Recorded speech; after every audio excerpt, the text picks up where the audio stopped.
Então, onde é que a gente parou no último estudo, né? A gente parou justamente ali no momento em que a Torre de Babel é destruída por Deus e o povo é espalhado entre as outras nações. 70 famílias, mais ou menos, são espalhadas por toda a terra. Você pode conferir isso lá em Gênesis 10 e 11, né? E aí muito tempo se passa e a gente fica meio assim, e agora? O que vai acontecer? Né? Então, só retomando alguns pontos aqui de Gênesis, desde a criação, né? Deus cria a humanidade, Deus cria Adão e Eva para poder abençoá-los, povoar toda a terra e estabelecer o seu reino, o seu domínio. Então a gente vê que a base desse relacionamento que vai haver de Deus com a sua criação, passando pela humanidade, é o povo de Deus na terra de Deus, debaixo do governo de Deus. Essa é sempre a base que vai reger a aliança, ou seja, o relacionamento que Deus vai ter com a humanidade.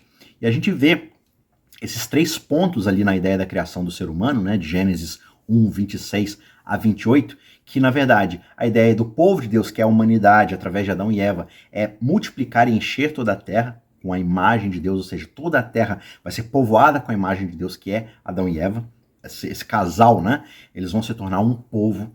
Isso passa também pela terra de Deus, ou seja, pelo lugar de Deus, que é ali o Jardim do Éden, onde Adão e Eva podem morar debaixo do governo de Deus, ou seja, da bênção divina. Deus os abençoa e os dá então propósito para poder multiplicar debaixo do seu poder, da sua autoridade, do seu governo, e os chama para co-governar o Éden, mas sempre debaixo do seu governo, dos seus estatutos, né, dos seus princípios.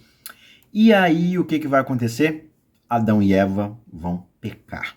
O que eles vão pecar? Eles vão escolher por conta própria, fazer a sua própria vontade para poder definir o bem e o mal. Fazendo o quê? Comendo o fruto do conhecimento do bem e do mal. Eles estão basicamente declarando para Deus, olha, nós somos os nossos próprios deuses. Nós somos aqueles que vão definir o que é certo e errado, não debaixo do seu governo, mas diante dos nossos próprios princípios, diante da nossa própria sabedoria. E aí, nesse ato de rebeldia, o que acontece é que o ser humano agora, já que não quer viver debaixo do governo de Deus, eles não têm mais direito de viver no lugar de Deus e de serem povo de Deus. E aí você começa a ver essa humanidade que era para ser povo de Deus, toda ali, vivendo uma espécie de divisão, de acusação, um apontando o dedo para o outro. E aí eles não têm mais agora o direito de estar no lugar que Deus separou para eles, no Jardim do Éden. Então eles são exilados da presença de Deus, porque se eles permanecerem ali, eles serão destruídos, né? A própria natureza começa a sentir essa degradação. E também o que a gente percebe é que agora eles vivem uma relação com Deus de medo, porque eles não confiam mais nesse Deus. Ao se definirem como seus próprios deuses, eles agora vão ficar desconfiados desse Deus. Então esse medo vai reger um pouco as suas relações. Só que mesmo diante disso tudo, diante de todo esse problema, Deus ele vai aparecer lá em Gênesis 3,15 para fazer uma promessa e trazer esperança para esse povo caído, para esse casal pecador, para esse casal rebelde, onde ele diz no verso 15 que Deus porá inimizade entre a mulher e a serpente, né? E entre uma descendência e a outra descendência, ou seja, entre a descendência da serpente e a descendência da mulher, este lhe ferirá a cabeça, né? A descendência da mulher ferirá a cabeça do descendente da serpente, e o descendente da serpente ferirá o calcanhar do descendente da mulher.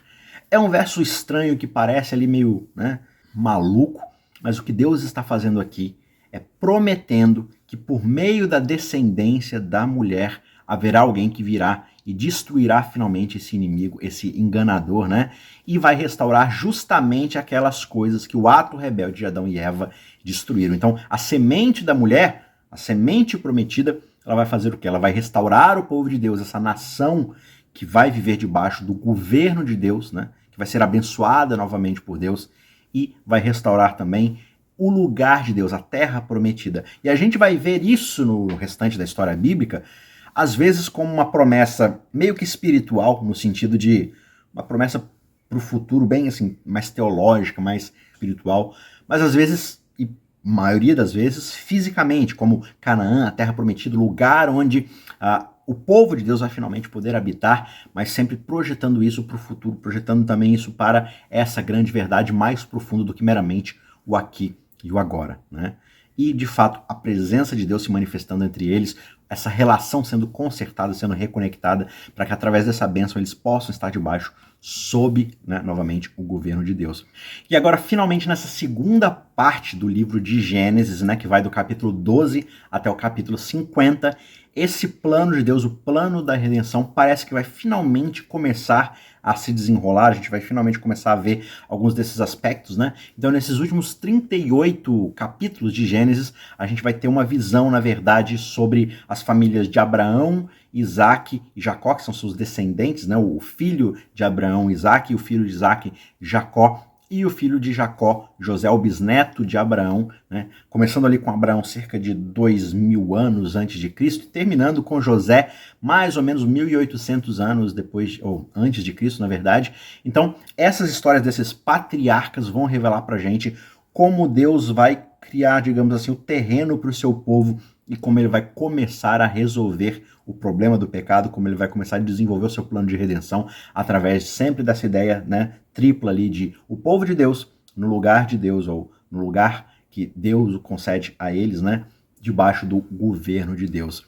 Então, entender como é que a linhagem de Abraão vai funcionar, como é que essa história vai se desenvolver, é totalmente crucial para a gente compreender o restante da Bíblia. Tudo vai girar em torno do desenvolvimento dessa família. Por isso que eles são os patriarcas. Eles são a base, o pilar para todo o plano que vai se desenrolar daqui para frente. Porque por meio desses homens, desses patriarcas, especialmente ali, partindo de Abraão, Deus vai começar a revelar esse seu plano de redenção, que é o povo especial de Deus, vivendo no lugar especial de Deus, sob o governo especial de Deus.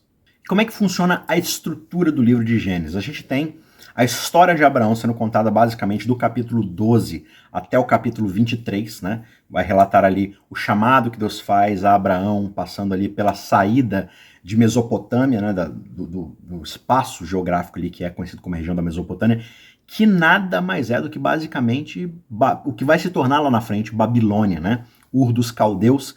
Caldeus era uma das tribos ali, uma dessas famílias que vai se tornar essa etnia, esse povo, que lá na frente, junto com outras famílias também, junto com outros pequenos povos, vai se tornar aquilo que a gente conhece como Babilônia. Então, a Caldeia, a região de Ur dos Caldeus, é basicamente o princípio daquilo que a gente vai conhecer lá na frente como Babilônia, que, na verdade, vem justamente da ideia de Babel ali, começa lá atrás, né? Então, você tem aí séculos acontecendo, séculos de história se passando, milênios até, né? Milênio, né, na verdade até, mas é assim que a história vai funcionar, e Abraão é uma dessas pessoas, então ele vai sair dessa região, ele vai então agora deixar a sua família, e você vai ver nesses capítulos a progressão de algumas das promessas que Deus faz a Abraão, e aí finalmente Deus vai ratificar tudo aquilo que ele disse com o sinal da aliança, que é a circuncisão, e ele vai dar um novo nome para Abrão, que vai ser justamente Abraão, né? E esses capítulos eles também revelam uma história bem familiar que vai se repetir como padrão nas outras famílias, que é todo esse problema de Abraão de realmente confiar e um relacionamento ali com a sua própria esposa, que às vezes tem uma desconfiança, isso gera vários problemas ali e tudo mais, de tentar resolver também os problemas por conta própria, né? A gente vê isso tanto no próprio casamento de Abraão, também como sua relação com o seu sobrinho Ló e a bagunça que eles vão lá para Sodoma e Gomorra. A gente não vai entrar nesses detalhes especificamente aqui, nessa visão panorâmica da história, porque a gente está seguindo aqui uma linha de raciocínio através dessas histórias, mas vale mencionar que esses eventos acontecem e você pode estudar com mais calma, ler o livro de Gênesis com mais atenção para conhecer melhor essas histórias, né? Uma outra parte muito importante que a gente tem também aqui é o capítulo 24 a 28, que mostra, abrangendo ali, a vida adulta junto com Rebeca, né, do patriarca Isaac, do filho de Abraão, e Isaac junto com Rebeca, eles vão ter filhos gêmeos, Esaú e Jacó, né? E aí Deus vai seguir o plano através de Jacó, mas nesses capítulos você percebe que assim como foi com Abraão, a família de Isaac também é marcada pelo pecado, pela falta de fé, pelo engano, pela mentira mesmo, pela confiança em si mesmo, mas também a gente observa mais uma vez o plano de Deus agindo ali em misericórdia, o seu amor inabalável sendo demonstrado, porque ele escolheu esses homens, ele escolheu essas famílias para poder trabalhar o seu plano de redenção, então é ele quem vai de fato cumprir tudo. Então a gente percebe mais uma vez como é que ele vai agindo com amor, com misericórdia. E aí a gente passa para os capítulos 29 a 50, onde praticamente a gente tem ali a metade do livro, não, a metade final do livro, que vai detalhar basicamente a fuga de Jacó, da sua casa, né? Após ele tentar enganar ali seu irmão, seu pai, ele acaba sendo exilado. De novo a gente tem aí o padrão do exílio, né? Jacó se vê exilado da casa dos seus pais e ele precisa fugir para outro lugar. E você percebe mais uma vez o efeito do pecado, dos enganos, da desconfiança, gerando ali toda uma vida problemática em família. E aí depois Jacó vai se casar com várias mulheres, isso vai gerar ainda mais problema. E aí finalmente a história vai se focar num dos filhos desse patriarca, Jacó, que é, na verdade, José, né? Que era ali na história, segundo a história, o filho favorito, mas um pouco irritante para os outros irmãos. E aí ele vai ser vendido pelos seus irmãos, vai se tornar escravo, e aí ele vai ser preso, mas Deus vai levar José a um cargo muito importante, a um papel muito importante lá no Egito, e por meio de José, Deus vai cumprir algumas das promessas principais que ele fez ao seu bisavô Abraão, e ele vai salvar essas famílias até de uma devastadora fome da região por meio desse homem chamado José. Então, basicamente, essa é a estrutura da história. E existem alguns detalhes aqui muito importantes que vale a pena a gente destacar, a gente passar por meio dessa história do plano da redenção.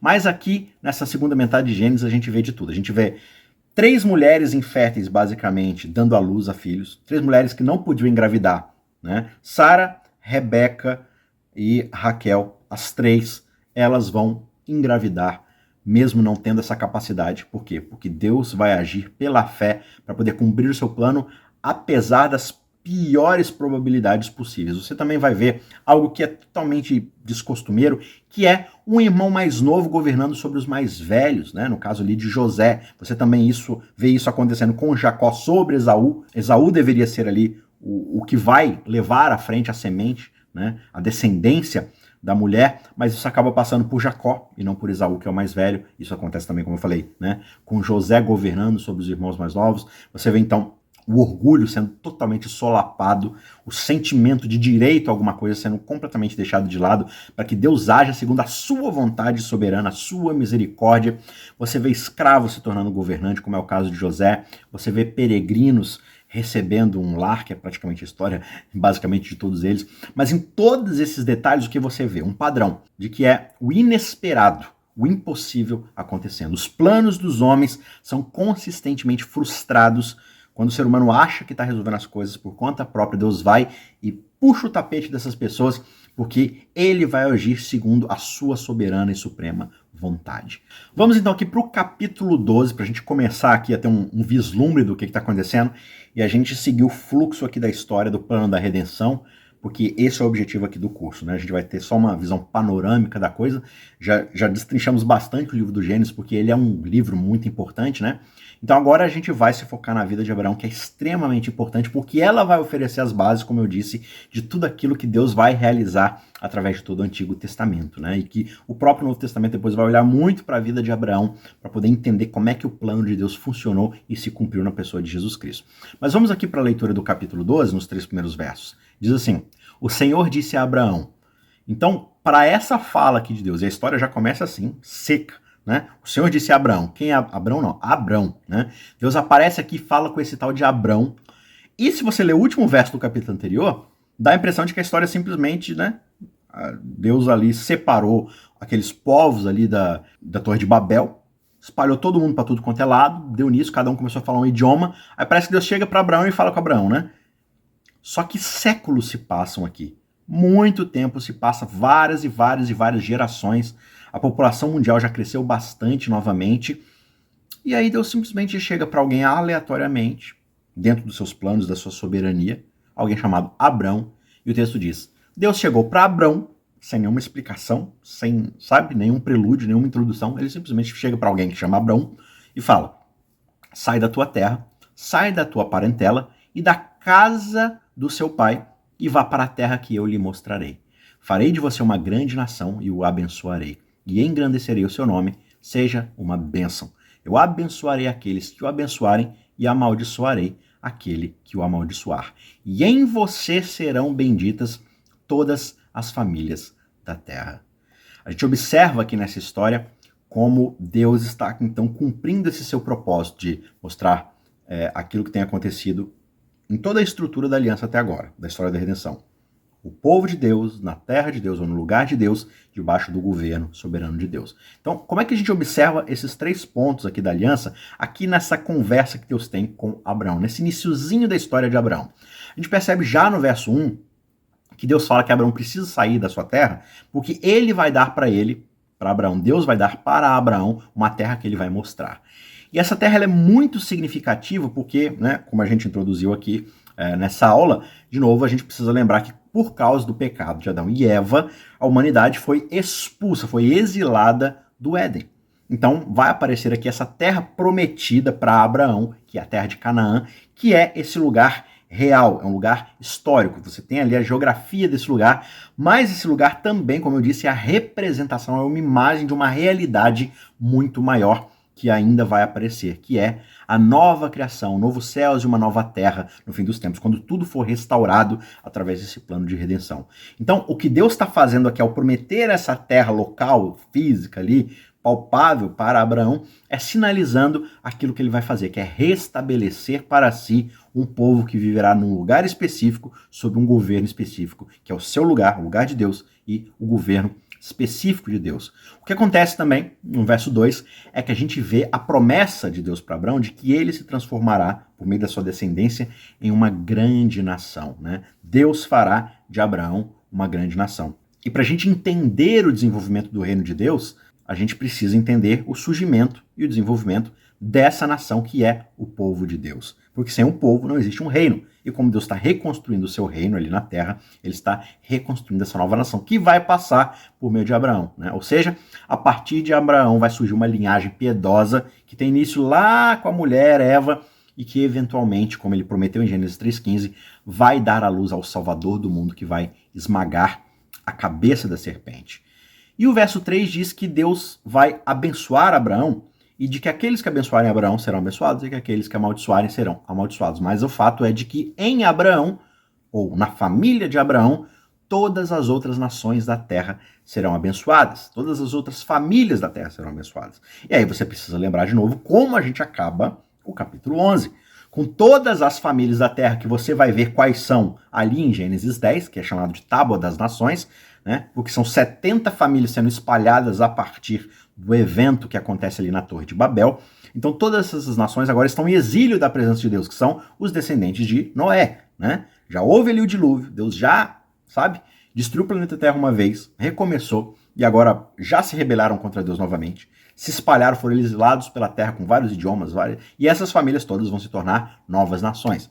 E Deus está falando que a partir de Abraão, essas nações que foram exiladas, que foram espalhadas, serão redimidas, serão abençoadas, né? Então, através do relacionamento especial de Deus com os descendentes de Abraão, qualquer pessoa, de qualquer lugar, de qualquer família, de qualquer região geográfica, pode se arrepender dos seus pecados e colocar sua confiança no Senhor para fazer parte dessa aliança, né? Então, desde o início existe essa amplitude, essa abrangência, mas que vai passar pela família de Abraão, né? Aí você pensa assim, beleza, tudo certo, tudo legal, mas como isso vai acontecer? Como é que Deus vai levar o seu plano adiante? E aí a gente vê a história de Abraão progredindo nos capítulos 13, 14, e a gente começa a acompanhar um pouco dessas peregrinações de Abraão, né? Abraão ainda, no caso, ainda não Abraão, mas a gente percebe que Abraão, ou Abrão, como qualquer outro ser humano, né? Não é porque Deus chamou Abrão que Abrão agora imediatamente se tornou alguém perfeito, alguém inerrante. Abrão é alguém que está saindo de Ur dos Caldeus, que é a Babilônia. E existe um pouco da Babilônia dentro do coração de Abraão, assim como existe no coração de cada um de nós. E você vai ver que Abraão tem falhas de caráter, ele tem dificuldades de confiar em Deus. Em momentos até críticos, né? Ele tem medo de perder sua esposa, ele tem medo de, ser perseguido por outros reis. E aí ele começa a fazer coisas que não estão no script, que não estão no plano de Deus. E aí você começa a ler essas histórias, você começa a se perguntar, será que essa pessoa seria a pessoa mais indicada para poder de fato cumprir as promessas de Deus? Será que Abraão de fato é confiável? Porque, digamos assim, o futuro de todas as outras famílias da terra dependem do sucesso de Abraão nessa jornada. E aí a história vai progredindo e a gente chega no capítulo 15. Abraão, quando ele sai da sua terra, da sua parentela, lá no capítulo 12, ele já tem 75 anos. Ou seja, já não é uma criança, já não é um jovem, já está com 75 anos. E a sua esposa Sara, ou Sarai na época, já era uma mulher estéril, ou seja, ela não podia dar à luz. E mesmo assim, Deus chama esse casal de idosos estéreis e ele promete para eles que eles serão uma grande nação, que eles se transformarão numa grande família.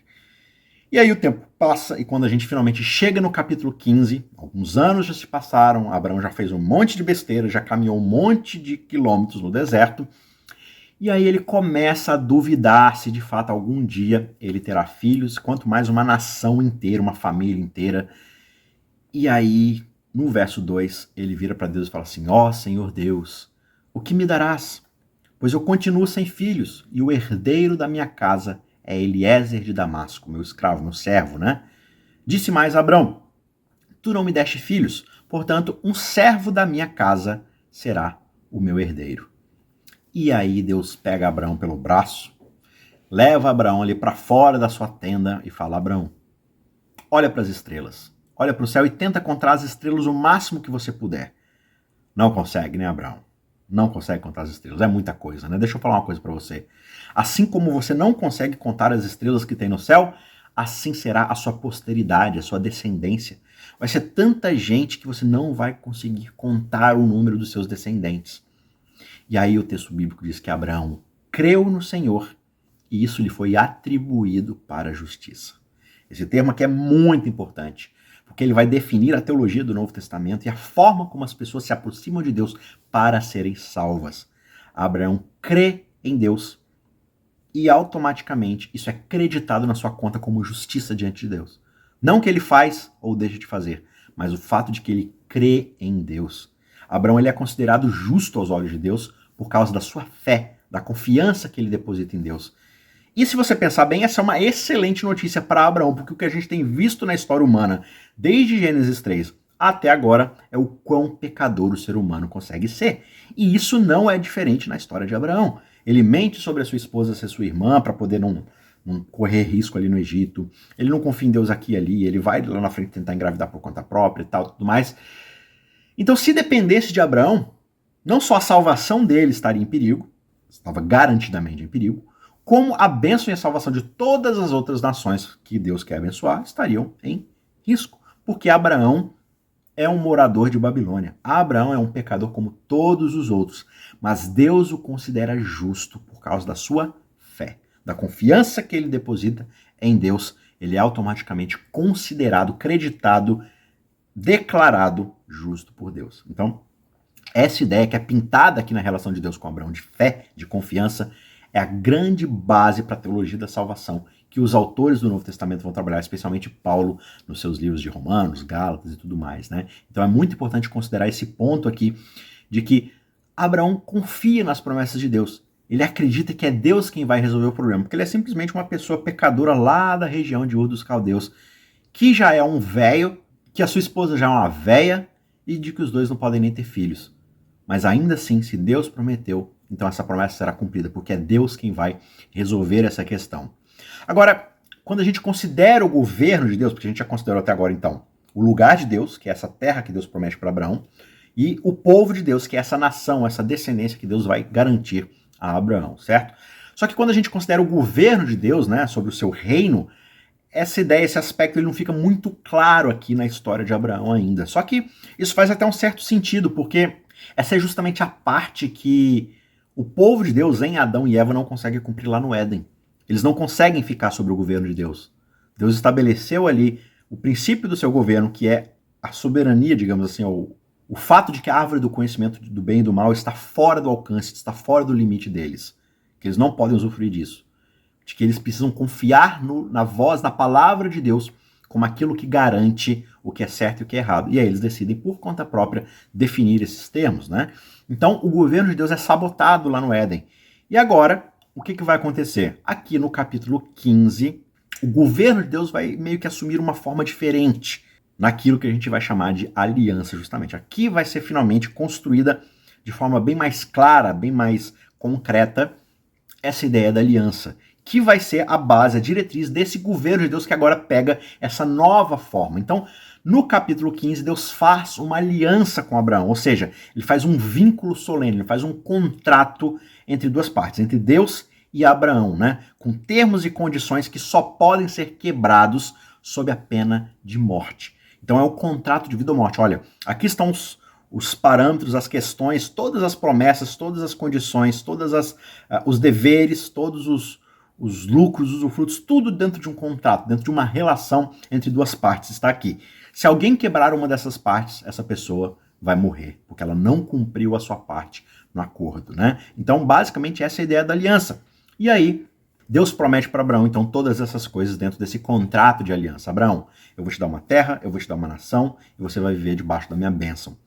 E aí Abraão, esse Abraão que crê em Deus, né? Olha como é que é interessante, Abraão creu em Deus e foi considerado justo. Aí toda essa crença, toda essa fé chega no verso 8 e simplesmente vira para Deus e pergunta: mas como é que eu posso saber que essas promessas vão se cumprir? Eu acredito, mas como é que eu posso ter certeza? Olha como é que Deus trata a nossa fé, né? Abraão tem fé em Deus? Tem. É uma fé tão forte, tão inabalável que pergunta: mas como é que eu posso ter certeza? Né?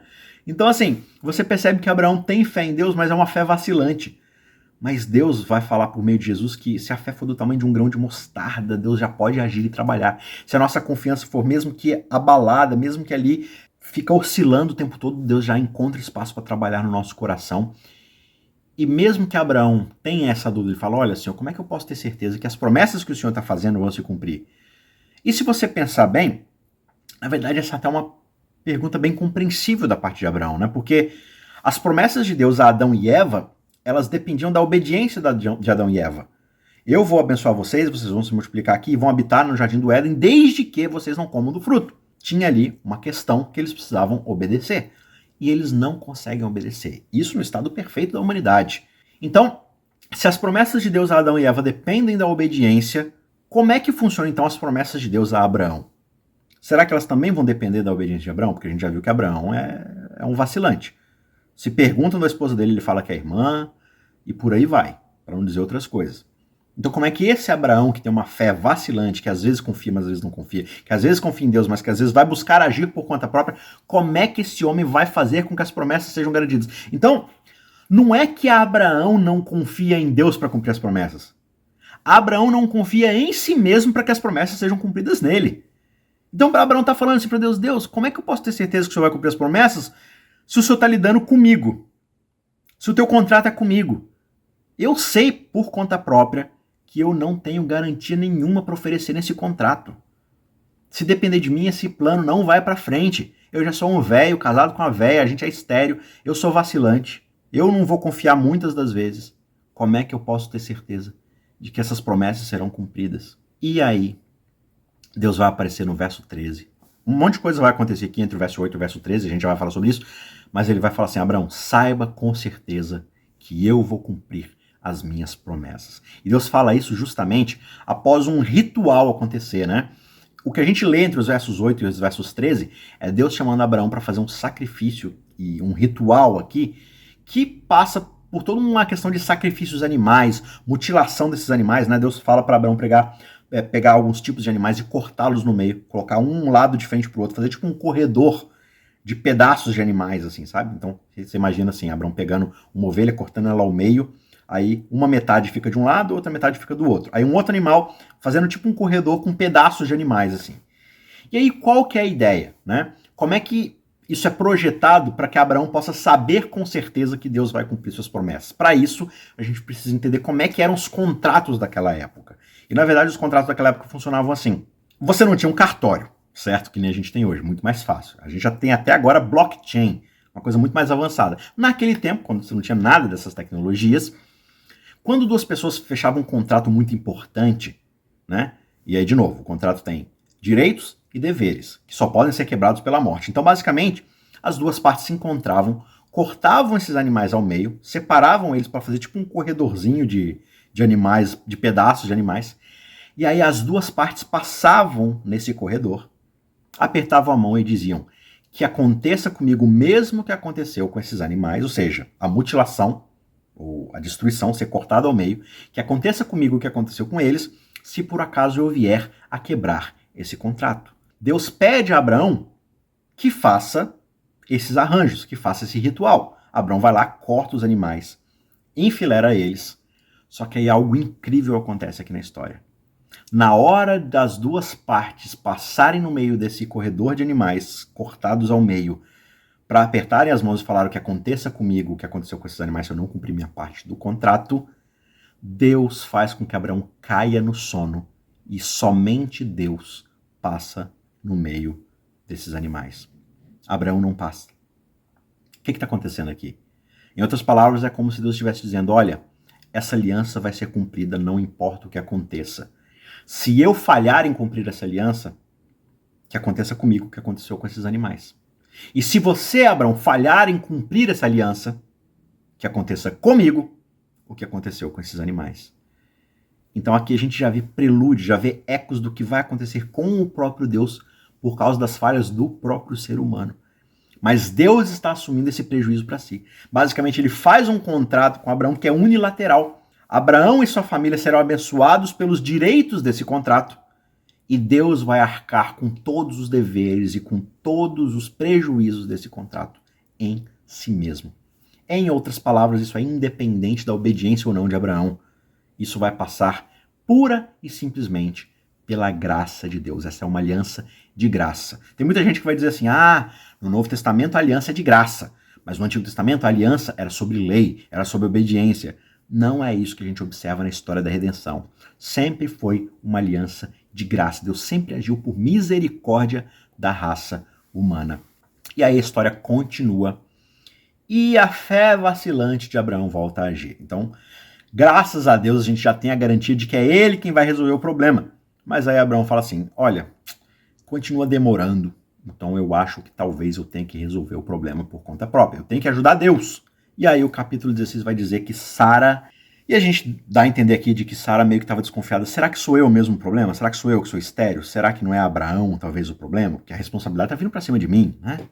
E aí Sara sugere que Abraão se deite com uma escrava que ela tinha para tentar cumprir a promessa de Deus. E Abraão, fraco da cabeça, vai lá e faz isso. Ele resolve deitar-se com a mulher que não era sua esposa para cumprir a promessa de Deus, entre aspas. Mas ele quer cumprir a promessa de Deus por meios carnais, por meios naturais. Abraão quer gerar um filho não para cumprir as promessas de Deus, mas para cumprir as promessas por Deus. Ele quer cumprir a promessa que Deus havia feito para ele. É como se Abraão quisesse garantir de fato que a promessa fosse cumprida, porque Deus não vai cumprir isso. Porque eu já sou tudo isso aqui, então, mais uma vez a gente vê que Deus age apesar da fé vacilante dos seres humanos, né? Enfim, para resumir a história aqui, Ismael vai nascer, vai acontecer todo um problema familiar, uma dor de cabeça para Abraão, mas, né, óbvio, por causa desse pecado e tudo mais. A Agar acaba sendo expulsa ali do convívio, aí Deus pega e traz ela de volta, dá uma bronca em Abraão e Sara, fala assim, vocês fizeram isso, agora vocês são responsáveis por isso, vocês não vão deixar eles desamparados e tudo mais, né? Deus faz uma promessa linda para Agar, para Ismael, que é o filho de Abraão ali, apesar de ser um filho que não é o filho da descendência, mas Deus promete que vai estar com ele e tudo mais, e com Agar. Só que aí Deus vai chamar Abraão para renovar a aliança, para falar assim, Abraão, você não entendeu da primeira vez que sou eu que vou cumprir as promessas? Você não entendeu ainda que não depende da sua virilidade, que não depende da sua masculinidade, da sua força, da sua carne para cumprir essas promessas, que sou eu quem vou cumprir essas promessas? Deus, desculpa, eu vacilei.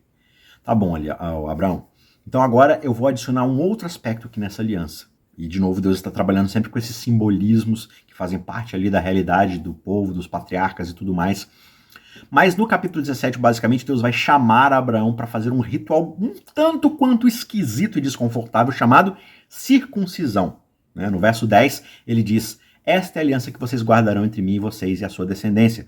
Todos do sexo masculino que estão no meio de vocês deverão ser circuncidados. O que era essa circuncisão? Basicamente é você cortar a ponta do seu órgão sexual. Cortar o prepúcio, um pedaço ali da pele que envolve a glande ali, bem a ponta da sua genitália.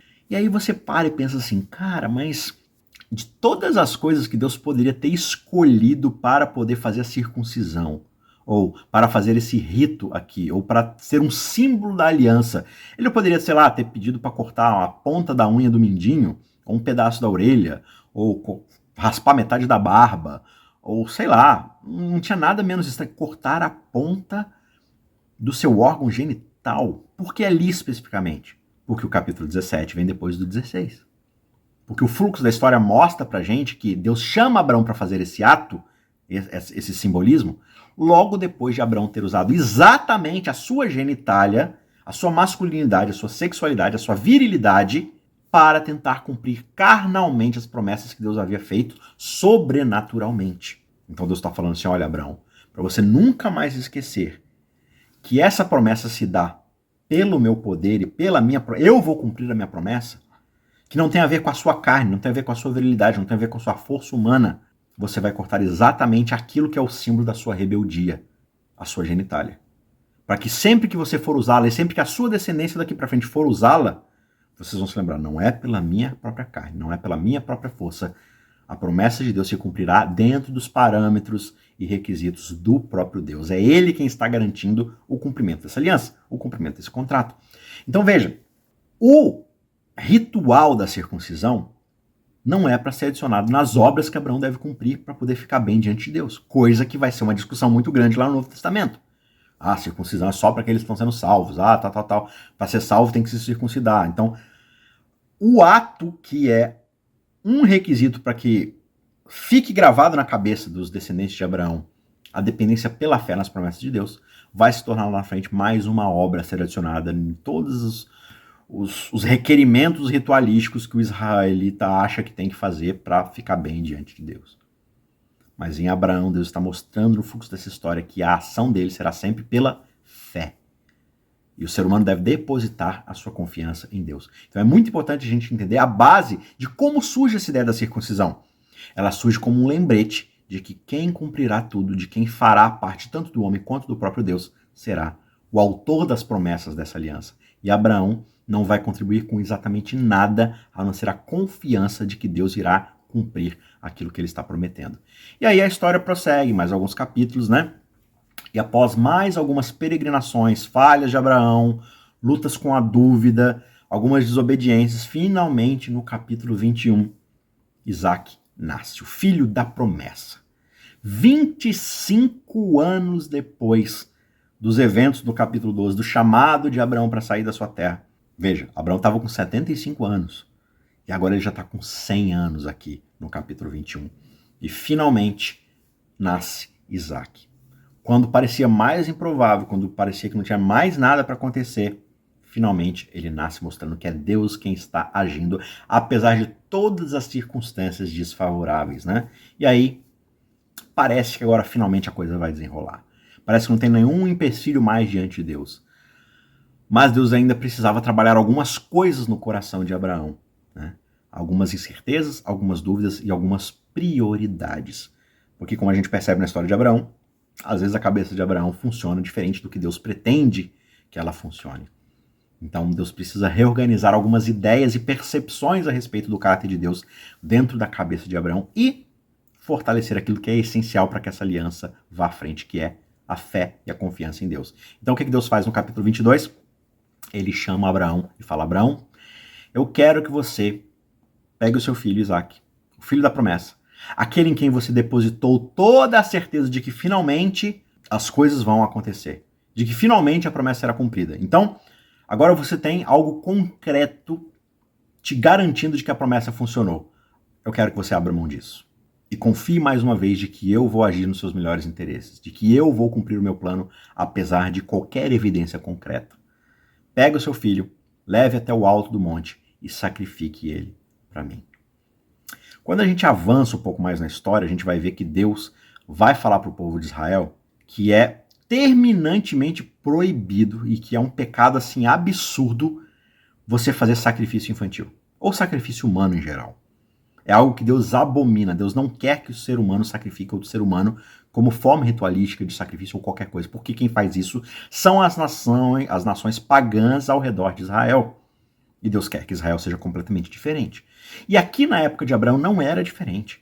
Todas essas famílias babilônicas, elas desenvolveram sim esses atos pagãos de sacrificar filhos, pessoas da família, enfim, seres humanos, como forma de tentar comprar o favor divino, e essa era uma prática que Deus abominava. Mas aí a gente chega no capítulo 22 e, contra todas as expectativas, Deus vira para Abraão e fala, faça um sacrifício humano para mim. Aí a gente se pergunta, tá, mas por que Deus está pedindo a Abraão uma prática pagã como prova de fé. É um negócio que é muito estranho. Só que a ideia do chamado de Abraão é colocado desde o início para que ele seja uma nação diferente de todas as outras. Então por que Deus agora está exigindo como prova de fé que Abraão seja como todas as outras nações, como todas as outras famílias? Então você fica com essa pulga atrás da orelha aqui nesse momento aqui do capítulo 22. Só que algo muito interessante vai acontecer. No capítulo 22, verso 9, depois que Abraão pega Isaac, ele resolve confiar em Deus, e ele segue, agora ele já está com uma fé muito mais madura, né? E aí, apesar de toda a dificuldade que é, ele segue então ali para o monte, que é chamado de Monte Moriá, né? Isaac vai junto ali, submisso, obediente, e acontece um diálogo, e aí os eventos que se sucedem de forma muito interessante, aqui no verso 9, né? Abraão edificou um altar, arrumou a lenha sobre ele, amarrou Isaac, o seu filho, e o deitou no altar em cima da lenha. E estendendo a mão, pegou a faca para sacrificar o seu filho. Mas do céu, o anjo do Senhor o chamou: Abraão, Abraão. E ele respondeu: Eis-me aqui. Então lhe disse: Não estenda a mão sobre o menino e não faça nada a ele, pois agora eu sei que você teme a Deus, porque não me negou o seu filho, o seu único filho. Abraão ergueu os olhos e viu atrás de si um carneiro preso pelos chifres entre os arbustos. Abraão pegou o carneiro e o ofereceu em holocausto, em lugar de seu filho. E Abraão deu àquele lugar o nome de O Senhor Proverá. E daí disse até hoje que no monte do Senhor se proverá. E aqui talvez a gente tenha um dos ecos e uma das sombras mais claras de qual será o desfecho desse plano da redenção, né? A gente vê muito forte aqui. Então Deus ele quer desconstruir na cabeça de Abraão, de uma vez por todas, essa ideia de que algo está acontecendo por causa de Abraão. Porque mesmo que Abraão seja o vaso que Deus escolheu para seguir seu plano, Abraão não é por si mesmo o cumprimento desse plano. E ele não pode continuar achando que as coisas passam por ele por sua própria vontade, por sua própria força, capacidade, sabedoria e mesmo sua confiança. Então Deus pega o objeto, digamos assim, que talvez possa vir a ter se tornado o objeto da fé de Abraão, né? Talvez a fé de Abraão estivesse saindo de Deus e sendo colocada agora no seu filho que finalmente nasceu. E aí Deus pede para Abraão fazer algo que aparentemente é uma prática pagã. Só que no último instante aparece um personagem aqui que é um personagem muito peculiar na história de Israel, que é um tal de anjo do Senhor.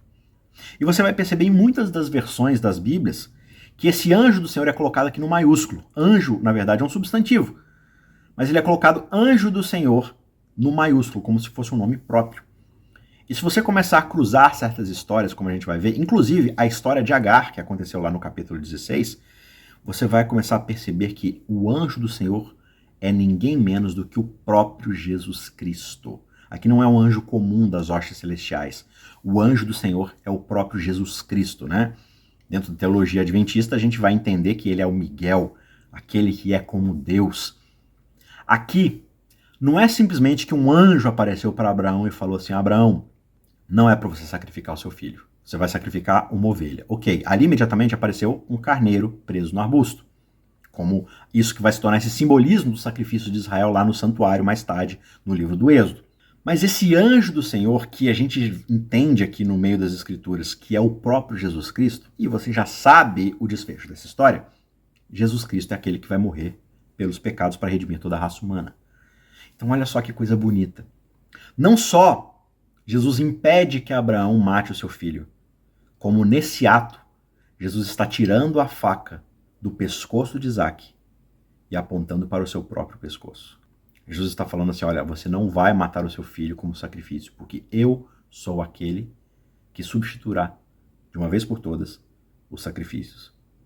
No entendimento pagão, eu faço um sacrifício humano do meu filho, ou de algum parente, ou de algum outro ser humano, para aplacar a ira divina e tentar compensar pelos meus pecados.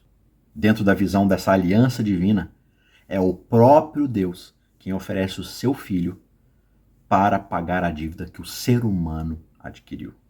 Isso é completamente diferente da ideia pagã. Por isso, a história termina com Abraão chamando o Monte Moriá de no monte do Senhor se proverá. E de novo a gente tem então esse eco lá na frente, onde num determinado monte, em um determinado dia, Deus proveria aquele que seria o cordeiro definitivo para a salvação da humanidade. Então, de novo, nesse plano da redenção, a gente tem a grande base sólida acontecendo aqui, na vida desse patriarca, mostrando aquilo que Deus faria na descendência de Abraão de uma vez por todas, para redimir e abençoar todas as famílias da terra, né? Então, veja, por que de repente Moisés está ali, nos 11 primeiros capítulos, assim, correndo?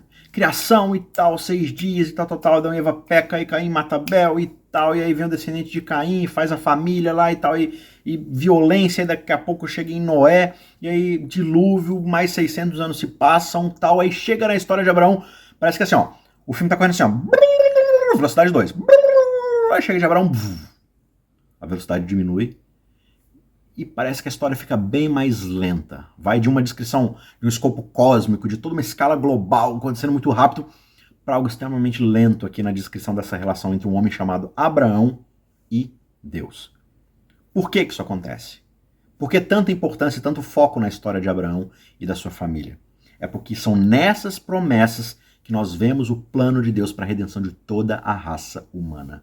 À medida que ele vai juntando aqui todas as peças que foram criadas no Éden e reconstruindo, unindo novamente, para que a gente tenha novamente o povo de Deus no lugar de Deus, debaixo do governo de Deus.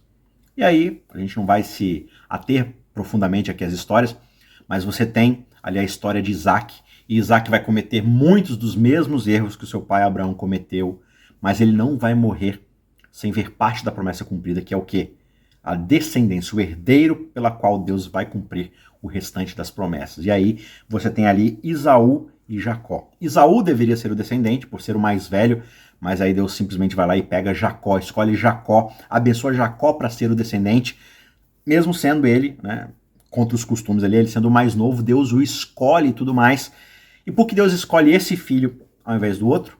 Ainda mais sabendo que Jacó tem um caráter terrível, ele é um enganador, um mentiroso, ele é um oportunista, mas Deus escolhe Jacó muito antes de qualquer coisa que ele tenha feito de bom ou de mal. Deus escolhe Jacó no útero da mãe, muito antes de qualquer tipo de obra, muito antes dele ter feito qualquer coisa boa ou má, porque Deus quer mostrar mais uma vez que a aliança se dá não por obras, mas por causa daquele que fez a aliança.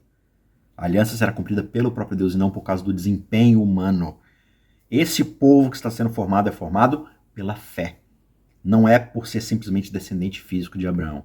Então, dentro da sua soberania, Deus vai escolher quem ele quer e ponto final, né? E aí a história prossegue.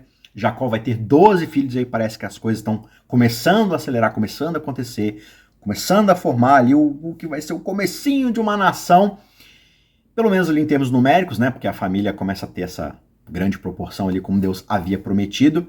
Só que aí a história vai se focar num dos filhos aqui de Jacó, que é José. E aí muita coisa vai acontecer na história de José, não quero me aprofundar muito, né? Mas basicamente José era o filho ali de Raquel, que era a esposa preferida, a esposa com quem Jacó realmente queria se casar. E aí José, por ser o preferido de Jacó, ele sofre, né, ali a perseguição de seus irmãos, e tudo dá a entender no texto também que Jacó era um baita, José era um baita de um fofoqueirinho, de um leve trás do caramba também, né? Mas enfim, os irmãos não gostavam dele por causa dessa preferência do pai e por contar esses sonhos de que um dia ele governaria os irmãos e governaria a própria família e tudo mais. E aí eles resolvem fazer um pacto lá e vender José como escravo.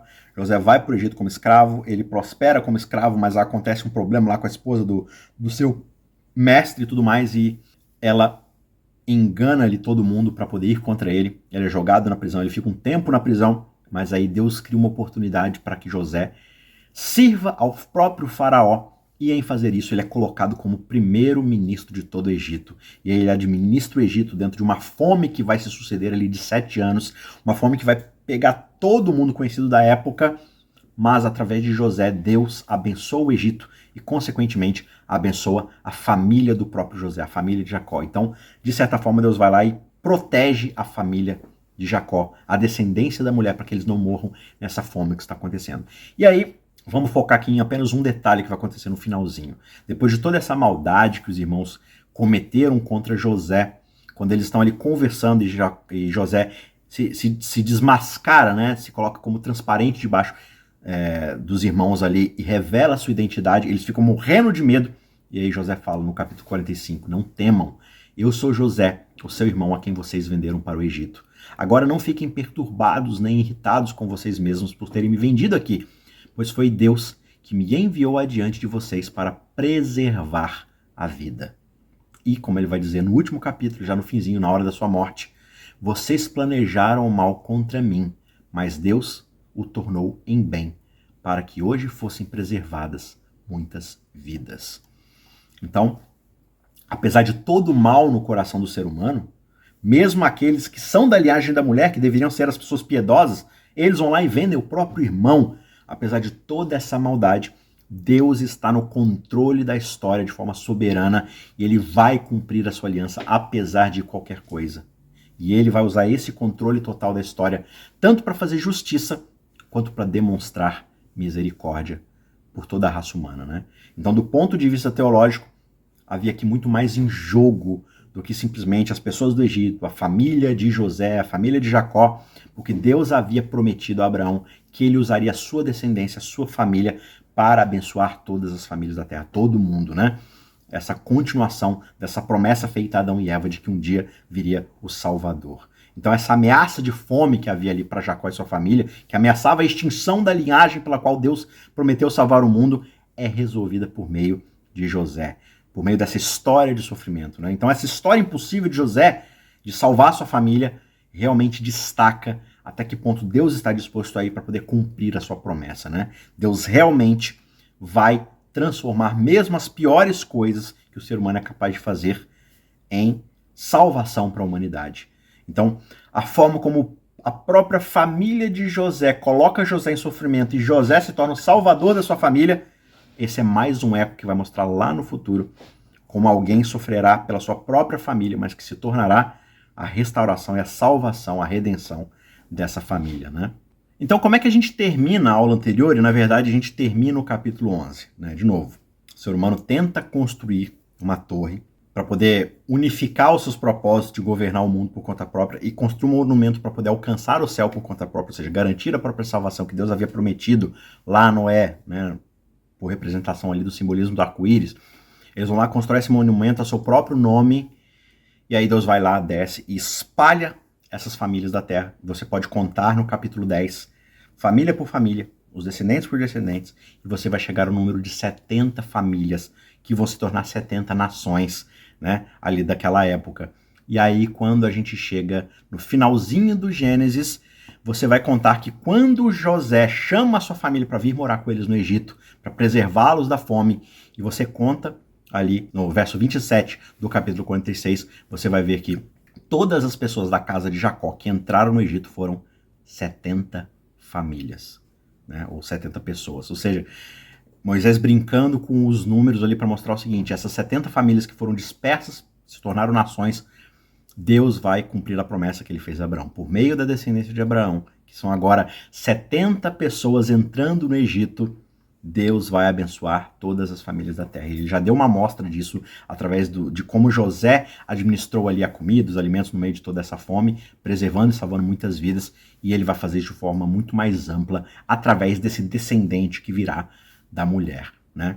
Então, José é esse eco dessa figura que aponta para alguém que vai passar por muito sofrimento para que por meio dele, por meio do seu sofrimento, as famílias da terra possam finalmente ser salvas. Mas por incrível que pareça, José não é essa pessoa que vai ser a linhagem da semente que vai vir para o mundo, né? Apesar dele ser um eco de como esse descendente resolveria os problemas, ele não é esse mesmo descendente, né? Apesar de estar ali na descendência da mulher, ele não vai ser a continuação dessa linhagem. Em vez disso, vai ser o seu meio-irmão Judá, né? Por meio de Judá é que Deus fará o seu propósito, cumprirá o seu plano através ali da descendência, né? O meio-irmão, o irmão de José.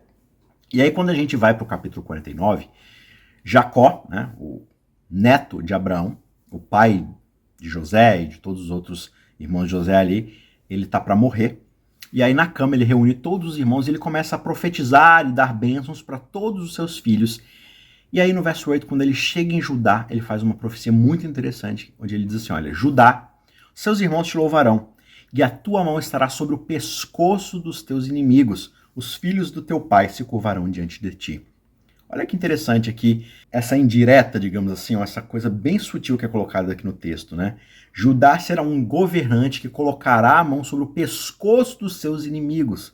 Isso não parece muito com a promessa que é feita lá atrás em Gênesis 3,15, onde haverá alguém que virá e colocará os pés para esmagar a cabeça da serpente. Então você começa a ver aqui esses vislumbres de alguém que finalmente vai aparecer para resolver. E o verso 10 diz que o cetro não se afastará de Judá, nem o bastão sairá de entre os seus pés, até que venha Siló, e a ele obedecerão os povos. Então, Jacó faz aqui uma profecia, Deus promete a Judá que através da linhagem dele vai vir o monarca, o Messias, o escolhido, que reinará sobre todos os povos, e por meio dele a bênção de Deus finalmente chegará a todas as famílias da terra. Né? Então aqui a gente tem claramente essa promessa de que por meio dele vai vir esse governante, esse rei para o povo, e ele será aquele que triunfará sobre Satanás, esmagando a cabeça da serpente. Né? Então as palavras dessa profecia, por mais vagas que elas possam ser, elas vão se tornar cada vez mais claras à medida que a gente vai avançando aqui na história do Antigo Testamento. Né? Quando a gente termina aqui o livro de Gênesis, a gente começa a ver o povo de Deus sendo formado, e eles estão ali, mesmo que provisoriamente, debaixo da aliança, né? Ou seja, debaixo do governo de Deus, mas eles ainda estão fora do lugar de Deus. E para isso a gente vai ter que avançar para o próximo livro, que é o Êxodo, para ver como Deus finalmente vai agir para poder trazer o seu povo de volta à sua casa terrena, à terra prometida, para que o povo de Deus esteja no lugar de Deus, debaixo do governo de Deus. Então, na próxima aula, a gente segue para estudar o livro do Êxodo.